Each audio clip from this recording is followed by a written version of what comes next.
ساتھ آپ نے ملک کے جو تمام پینشنرز ان کی انکم پر بھی آپ نے ٹیکس لگا دیا. یہ کون سا انصاف ہے؟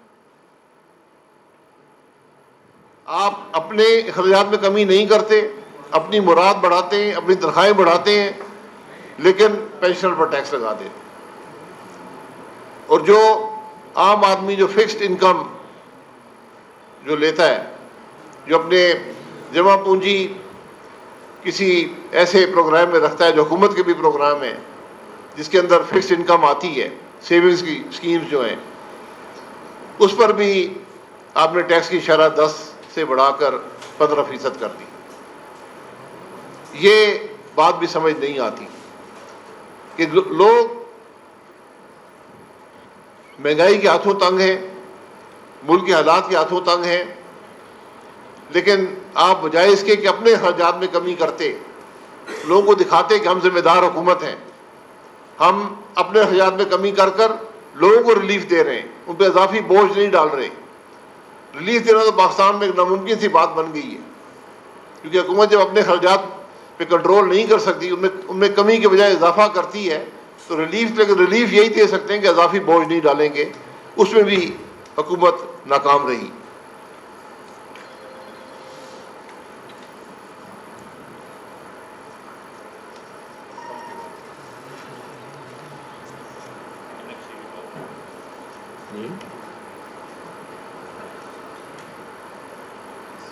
اب ہمیں ضرورت کس بات کی تھی؟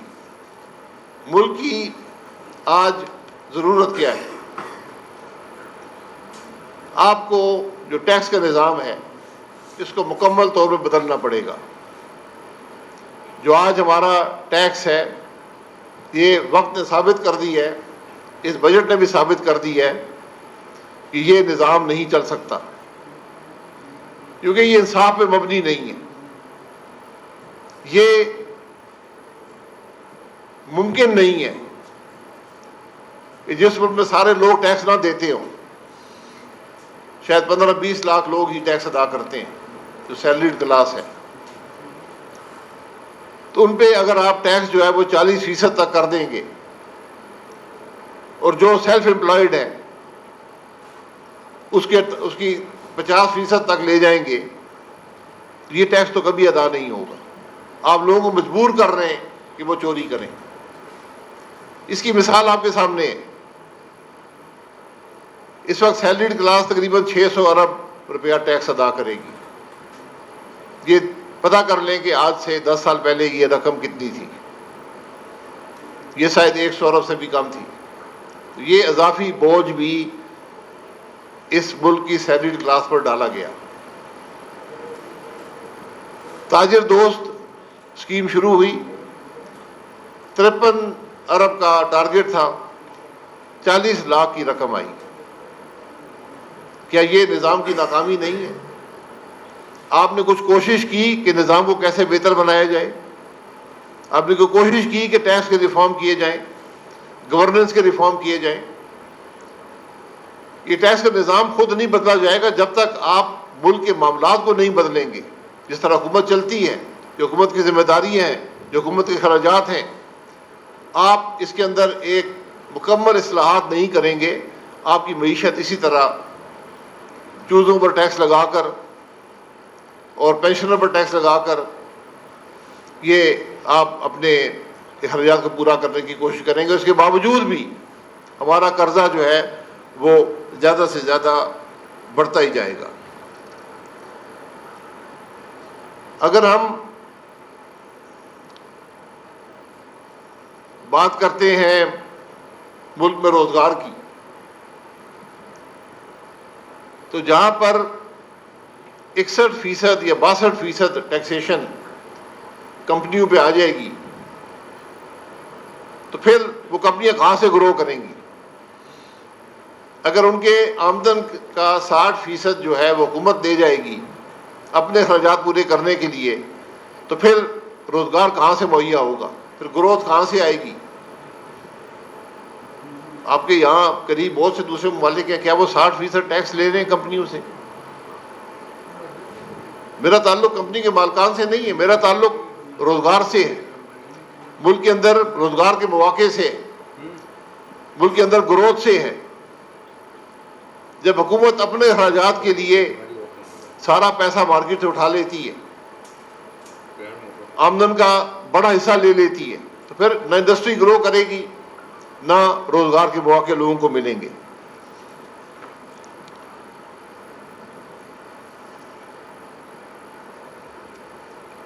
ہمیں آج ضرورت کس بات کی ہے؟ ضرورت اس بات کی ہے کہ ذرا اپنے جو اخراجات ہیں ان کی طرف نظر دوڑائیں.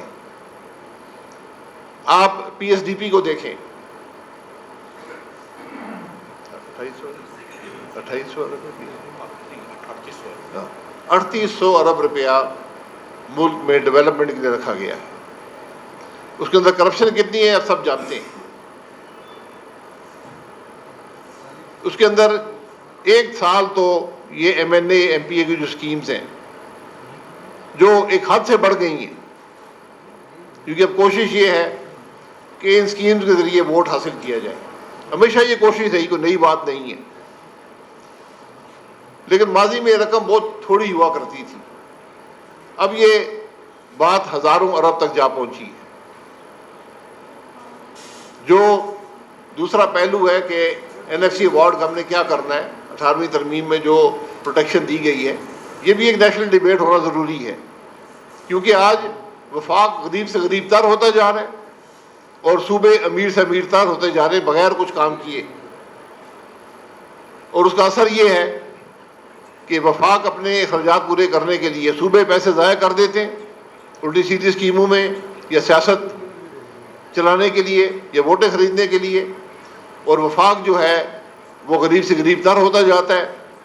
اور آج آپ دیکھ لیں کہ ہماری جو سود ہے وہ تقریباً ہماری دفاع سے دگنے سے بھی زیادہ ہے. سب سے بڑا 6,500 ارب روپیہ اس سال سود میں جائے گا. سوری, 8,000 ارب, 6,500 پچھلے سال تھا. تو یہ جو خسارے ہیں, یہ جو سود ہے, یہ بڑھتا جائے گا. تو آپ نے کوئی ریفارم اس بجٹ کے اندر نہیں دیا, آپ نے کوئی اصلاحات نہیں دی, آپ نے کوئی اپنا طریقہ نہیں بدلا. وہی چال بے ڈنگی جو کل تھی, جو پرسوں تھی, جو سال پہلے تھی, جو 5 سال 10 سال پہلے تھی, اسی چال پہ ہم چل رہے ہیں. اور پھر ہم توقع یہ کرتے ہیں کہ شاید ملک کے اندر کوئی بہتری آئے گی. تو اس لیے یہ بجٹ اب کس کو سمجھائیں اور کیسے سمجھائیں, یہ بات تو ان لوگوں کو سمجھنی چاہیے جو چوتھا بجٹ بنا رہے ہیں. کیا آپ کو نظر نہیں آتا کہ اگر آپ ریفارمز نہیں کریں گے, اس نظام کو نہیں بدلیں گے, تو یہ حالات درست نہیں ہو سکتے, یہ حالات خراب سے خراب تر ہوتے جائیں گے. اور میں نے آپ کو بسیدے سامنے بات رکھ دی, اپنے اخراجات میں کمی کریں, پی ایس ڈی پی کو کم کریں, سود کے اندر اضافی قرضے نہ لیں, سود کے اندر کمی آئے گی, انٹرسٹ ریٹ بھی نیچے گئے ہیں, اس سے آپ ریلیف دیں کہ ملک کی انڈسٹری گرو کر سکے, عام آدمی کو ریلیف مل سکے, اور ٹیکس کا نیٹ ایسا بنائیں جس میں سب ٹیکس دیتے ہوں. یہ ممکن نہیں ہے کہ صرف سیلریڈ کلاس ملک کے اندر 600 ارب روپیہ ٹیکس دے کر اور ملک کے معاملات آپ چلا لیں گے. یہ 600 ارب کل کتنا ہو جائے گا؟ 650 ہو جائے گا, 650, 700 ہو جائے گا. اس سے تو اخراجات آپ کے پورے نہیں ہوں گے.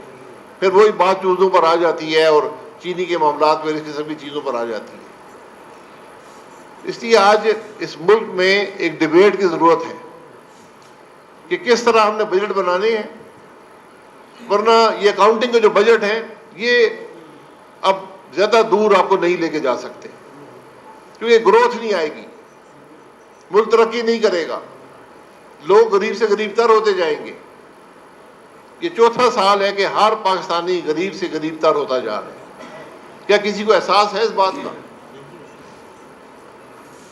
میں نے نہیں سنا, شاید کسی نے بات کی ہو, کہ جو اس ملک کے 2 کروڑ 70 لاکھ بچے اسکول سے باہر تھے, جو میرا خیال ہے اب 3 کروڑ کے قریب ہوں گے، ان کے بارے میں کسی نے بات کی ہے کہ کیسے ان کو اسکول میں واپس لایا جائے گا، کتنے اخراجات ہم ان پر کریں گے؟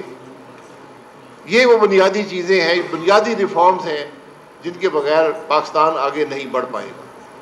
اس بات کا احساس